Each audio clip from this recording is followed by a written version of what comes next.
একাকিত্ব এই শব্দটা শুনলেই অনেকের মনে একটা অদ্ভুত কষ্টের অনুভূতির জন্ম নেয়। মনে হয় চারপাশে সবাই আছে, অথচ আমার পাশে কেউ নেই। কিন্তু কখনো কি ভেবে দেখেছেন, মানুষ সবচেয়ে বেশি নিজের সঙ্গে পরিচিত হয় কখন?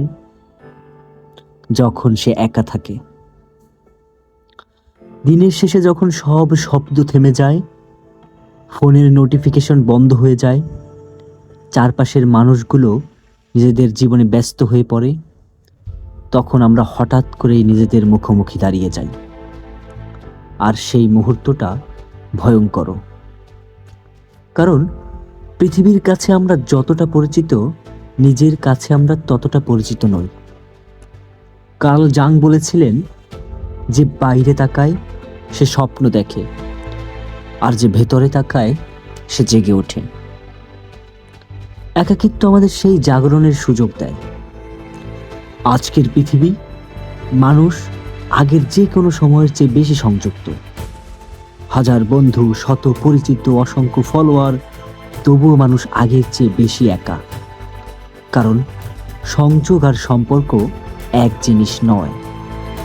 তোমার পোস্টে হাজারটা লাইক থাকতে পারে, কিন্তু এমন একজন মানুষ নাও থাকতে পারে যার কাছে তুমি নির্দ্বিধায় নিজের কষ্টের কথা বলতে পারবে।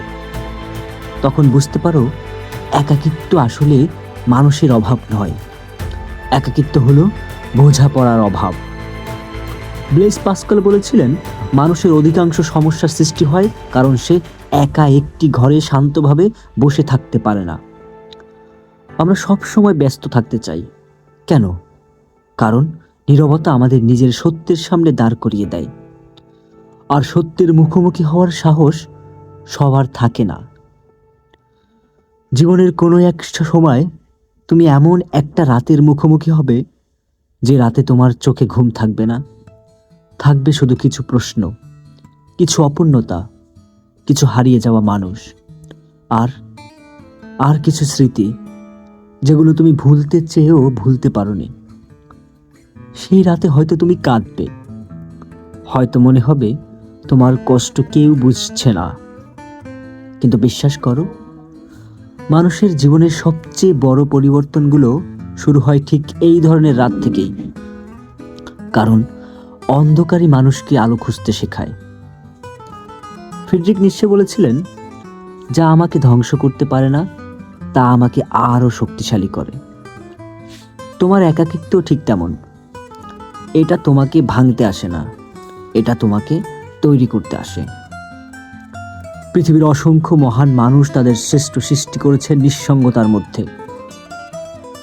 কারণ একাকিত্বের একটা বিশেষ ক্ষমতা আছে, এটা তোমার ভেতরের শব্দগুলোকে স্পষ্ট করে দেয়। তুমি কে? তুমি কি চাও? তোমার স্বপ্ন কি?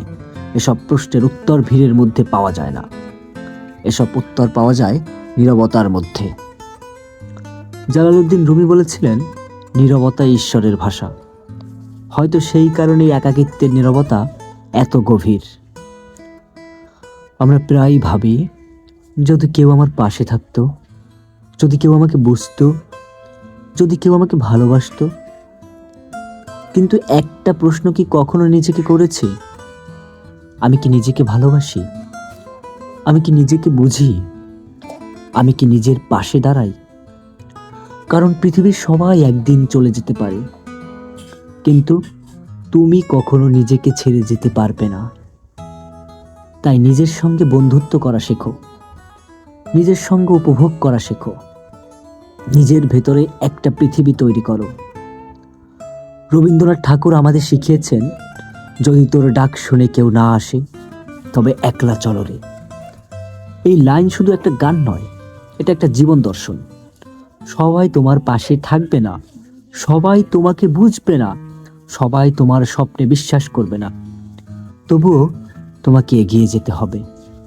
কারণ ইতিহাস তাদের কথা মনে রাখে যারা একা পথ চলার সাহস দেখিয়েছিল। আজ যদি তুমি একা থাকো, তাহলে কষ্ট পেও না। একাকিত্বকে অভিশাপ ভেবো না, এটাকে তোমার শিক্ষক বানাও, তোমার আয়না বানাও, তোমার শক্তি বানাও। কারণ একদিন যখন তুমি ফিরে তাকাবে, তখন দেখবে তোমার জীবনের সবচেয়ে কঠিন সময়গুলোই তোমাকে সবচেয়ে সুন্দর মানুষে পরিণত করেছে। আর তখন তুমি বুঝবে, একাকিত্ব মানে শূন্যতা নয়, একাকিত্ব মানে নিজের সঙ্গে দেখা হওয়া। আর যে মানুষ নিজের সঙ্গে দেখা করতে পেরেছে, সে কখনো সত্যিকারের একা নয়।